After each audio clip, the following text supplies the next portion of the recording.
We often think of time travel as a product of modern imagination. Movies like Back to the Future, Tenet, or Interstellar.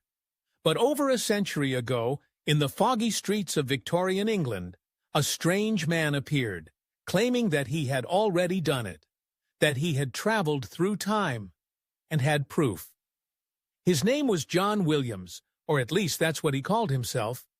He arrived in London around the 1870s, dressed slightly out of fashion, carrying a curious leather-bound case, and speaking with what newspapers called an American tone, but touched by something else, something foreign, unfamiliar. Williams began making appearances at science clubs, cafes, and traveling exhibitions. And each time, he claimed the same thing. He was from the year 2000. At first, people laughed, until he showed them a photograph. The image was strange. It showed a city skyline unlike anything Victorian England had ever seen. Tall, metallic buildings, glass towers, and strange aerial craft in the sky. Even stranger, Williams offered no camera, no negatives, no explanation, just the image. He claimed it had been printed using chronotonic reversal plates, a technology not yet invented that allowed photography across time barriers.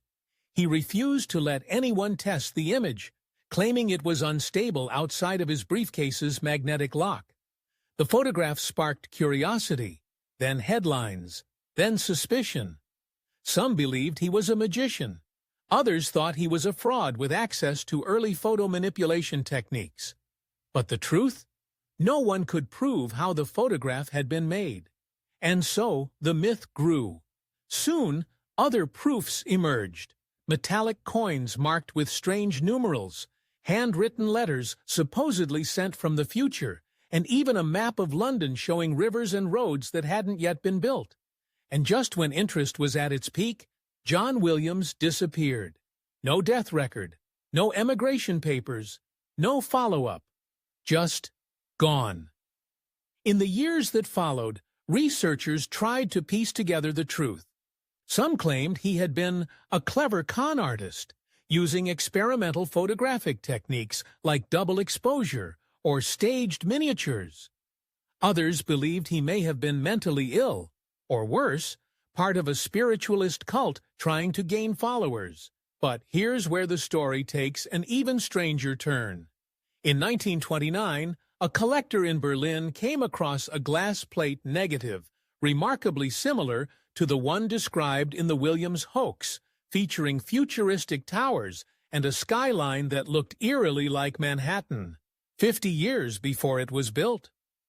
To this day, no one knows whether that image was planted, fabricated, or authentic. Historians have labeled the John Williams saga as the first time travel hoax of the modern era, a strange intersection of science, fraud, imagination, and public hunger for something greater than reality. But here's the part people often miss. This happened before H.G. Wells published The Time Machine, before Doctor Who, before Hollywood, before the Internet. It was a moment when the idea of time travel didn't just belong to fiction. It stood on a stage, held up a photograph, and told a room full of skeptics, "I've been to the future. You just haven't caught up yet." Was it a hoax? Most likely.